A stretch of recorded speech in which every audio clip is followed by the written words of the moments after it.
¿Cuál fue el instrumento de análisis? Al final de cuentas los datos son tan buenos como la encuesta que nos obtiene, y aquí han sido las dos encuestas que hemos hecho muy profesionales, muy amplias, representativas. Son preguntas retrospectivas, porque para medir la movilidad se necesita saber cómo estaba el origen de la persona. Recordarse, cuando se le hace una entrevista a alguien, ¿te acuerdas en qué casa naciste? Si tenía luz, si tenía piso, para tener una idea de cuál era la situación socioeconómica de su familia en ese entonces. Entonces es una encuesta compleja y bueno, se llevó a cabo con mucho profesionalismo. Es representativa a nivel nacional. Se hicieron más de 11,000 entrevistas a gente de entre 25 y 64 años de edad, y un tema muy importante para esta encuesta que estamos dando a conocer hoy es que logramos, con el tamaño de la muestra, poder segmentar entre la movilidad de hombres y de mujeres. Entonces, por primera vez podemos ya distinguir en qué tanto se mueve un hombre con respecto a una mujer. Y ahorita en la presentación les voy a dar algunos datos al respecto. ¿Qué muestran los resultados? Bueno, primero que el nivel de movilidad en México es bajo en el contexto internacional. Otro dato importante es que en los segmentos medios, en los quintiles 2, 3 y 4, y el más pobre y el más rico, sí existe movilidad social en México, es una buena noticia. Pero en los extremos, aquellos que nacen en un hogar que se ubicaba en el 20% más pobre, o aquellos que nacieron en un hogar que se ubicaba en el 20% más rico, su movilidad es muy limitada. Son de los hallazgos más importantes de esta encuesta. Aquí no sé qué tanto alcancen a ver esta gráfica, pero si ven la barra anaranjada, ese es México, y lo que está diciendo esta encuesta es qué tanto se hereda la educación. Si mis papás tienen estudios superiores, ¿qué tanto influye para que yo tenga estudios superiores? Si mis papás no tienen estudios, ¿qué tanto influye para que yo tenga, o qué nivel de estudios puedo esperar yo tener? Entonces hay una correlación entre el nivel educativo de los padres con el encuestado. Y aquí, como se pueden dar cuenta, entre más alta es la barra, hay más relación entre el nivel educativo de los padres con el nivel educativo de los hijos. Y eso es algo no muy positivo. Lo que me gustaría ver es que alguien que nace con papás que no tuvieron la suerte de estudiar un nivel alto de estudios, logren llegar a estudiar una carrera, un posgrado, y eso no ocurre tanto en México. Y también ahorita en un par de láminas les voy a dar unos datos más concretos. Y esa es la parte educativa. En la parte de bienestar socioeconómico, que este es un tema central de la encuesta y del informe, ¿qué pasa con aquellos que nacieron en un hogar que estaba en el 20% más pobre de la población? Pues resulta que aquellas personas que nacieron en el hogar dentro de los hogares 20% más pobres del país, el 48%, cerca de la mitad, se va a quedar en ese mismo quintil, en ese mismo estrato de la escalera socioeconómica. Si eso lo comparamos con otros países, no hay tantos datos de movilidad social, desgraciadamente, porque es un tema complicado, como les decía.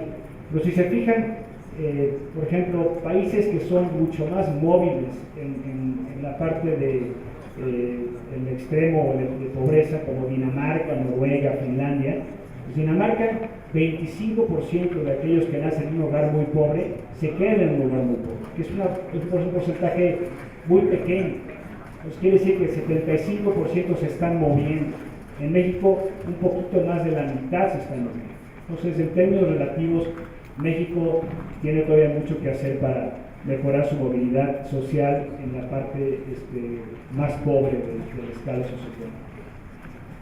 Y ya metiéndonos más al detalle de dónde se mueven aquellos que nacen en un hogar dentro del 20% más pobre de la población, ¿dónde acaban esos hijos? ¿Dónde acaban esas personas, esos mexicanos?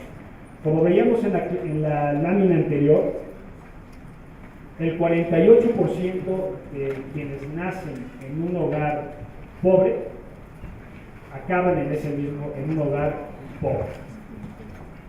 El 22% logra dar el salto al siguiente quintil, al quintil 2, que es el 20% de la población, no el más pobre, pero el siguiente, y así sucesivamente. Si se fijan en el último quintil, en el quintil superior, que es el quintil en términos relativos más rico de la población, alguien que nace dentro de un hogar que estaba en el quintil más pobre, solamente 4 de cada 100 mexicanos logran dar el salto del quintil más pobre al quintil más rico. Porcentaje pues, bajísimo. Y de hecho esta trampa de la pobreza, que mencioné yo en un par de ocasiones, cerca de la mitad se queda en el mismo quintil donde nació, y nada más el 70% de la gente, de los mexicanos, se queda en el quintil 1 o en el quintil 2, o sea, en el 40% más pobre de la población, que es un porcentaje pues muy alto. ¿Qué pasa en el extremo opuesto, en el extremo más rico? Pues ahí también encontramos que hay muy poca movilidad social. Alguien que nace en un hogar que lo ubica en el 20% más rico de la población, pues tiene una alta seguridad de que se va a mantener en ese mismo estrato, en ese mismo quintil, 52% para ser exacto. ¿Cuál es la frecuencia con la que alguien que nace en el quintil más rico de un hogar, que lo ubica en el quintil más rico de la población, que acabe en el quintil más pobre? Pues 3%. Solo 3 de cada 100 que nacen en un hogar rico acaban en un hogar pobre. También ahí les dan una muy buena idea de pues, la poca movilidad que hay en los extremos. Otra vez, en la parte del medio, en los quintiles 2, 3 y 4, existe más movilidad. Esta es en la parte del bienestar socioeconómico de los hogares. ¿Qué pasa con la movilidad educativa? Que lo vimos en términos internacionales, en un contexto internacional. Aquí nos vamos a meter más al tema mexicano más puntual. Las opciones de alcanzar mayores niveles educativos no se han ampliado lo suficiente. Ahora, hay que dejar algo muy claro.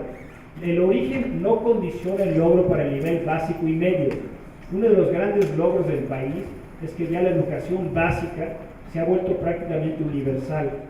Entonces, no importa el origen de los mexicanos, no importa que hayan nacido en un hogar muy pobre, su probabilidad de estudiar primaria, incluso secundaria, es muy alta. Primaria es prácticamente el 100%. ¿Cuál es el problema? Que ya si nos movemos a los niveles educativos más altos, ya si pasamos a la educación media superior y a la educación superior, es mucho más difícil que alguien que nace en un hogar pobre logre alcanzar esos niveles educativos. Y aquí les voy a dar unas cifras más concretas. Alguien que nace, otra vez, el ejemplo que hemos usado en toda esta presentación, en el quintil más pobre, en términos de bienestar socioeconómico, ¿dónde va a acabar en términos de estudios? Pues el 11% se va a quedar sin estudios, el 28% va a alcanzar por lo menos primaria incompleta, el 33% primaria, el 16% va a llegar hasta secundaria, y ahora ya fíjense cómo se cae el nivel de estudios que logra alcanzar un niño que nace en un hogar pobre. Solo el 6% logra alcanzar la preparatoria y nada más el 5% logra llegar a obtener un título profesional. Esto es algo pues, sumamente delicado. ¿Cómo vamos a esperar que un niño salga de la pobreza si nada más se queda en un nivel educativo de primaria, secundaria, y qué decir? Pues es muy difícil. Al final de cuentas, lo que más detona el nivel de ingresos de una familia es el nivel de estudios, es la relación más cercana. Entre más estudios, más ingresos. Y ahora, como el país ya el nivel de primaria se ha vuelto universal, ya no es un nivel distintivo, ya se vuelve algo donde ya todo el mundo tiene, prácticamente todos tienen primaria. Entonces, lo que te hace saltar del nivel socioeconómico, tener un ingreso mucho mayor, es llegar a la preparatoria y, bueno, obviamente a la profesional. Y los niños que están haciendo en un hogar pobre, les ha costado mucho trabajo llegar a esos niveles educativos. ¿Qué pasa otra vez en el extremo opuesto? En el nivel educativo de aquellos que nacen en un hogar, en los hogares más ricos en términos educativos. Pues aquí es casi el espejo de lo que vimos en la gráfica anterior. Aquí la probabilidad de que los niños que nacen en un hogar rico acaben una carrera o la preparatoria por lo menos es altísima. Y eso, pues, ¿qué significa? Que es muy probable que sus ingresos vayan ligados a su nivel educativo y por lo tanto se mantengan en un nivel alto de la escala socioeconómica del país. Entonces, como pueden ver, tanto la parte de bienestar socioeconómico como en la educación, en los extremos, tiene un elemento hereditario muy importante.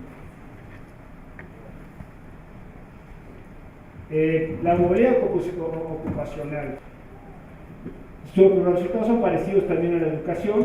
Existe movilidad al interior de las ocupaciones manuales y también al interior de las ocupaciones no manuales, pero el salto de aquellos que nacen en una familia de escasos recursos, que pueden hacer para moverse a una ocupación no manual, o alguien que nació en una familia de altos recursos, moverse a una ocupación manual que se asocia más con ingresos menores, es muy bajo. Entonces,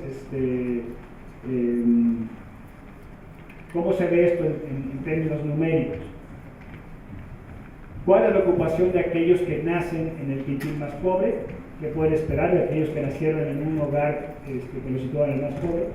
Pues una gran mayoría, casi el 80%, acaba en una ocupación manual, agrícola, manual de baja calificación o manual de alta calificación.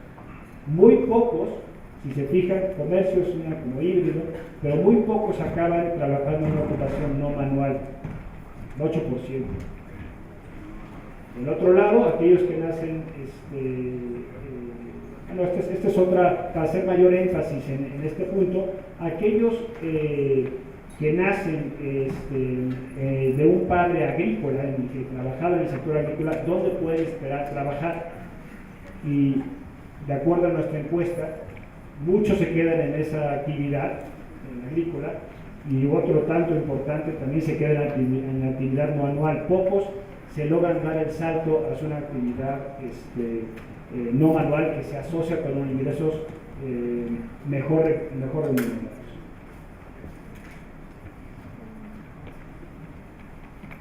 Una cosa interesante que salió en el estudio es la percepción de movilidad que existe en los distintos quintiles. En los quintiles del medio, en el 2, 3 y 4, que es donde existe mayor movilidad, existe una mayor percepción de inmovilidad. A pesar de que se mueven, no perciben que se mueven. Y en los extremos es algo curioso. A pesar de que son los extremos que menos se mueven, son los extremos que más perciben que se mueven. Eso es un dato curioso que salió en el informe. Y aquí ya metiéndonos más al tema de género, que es, como les comentaba, uno de los hallazgos más importantes de esta encuesta es la distinción en qué pasa con los hombres y con las mujeres.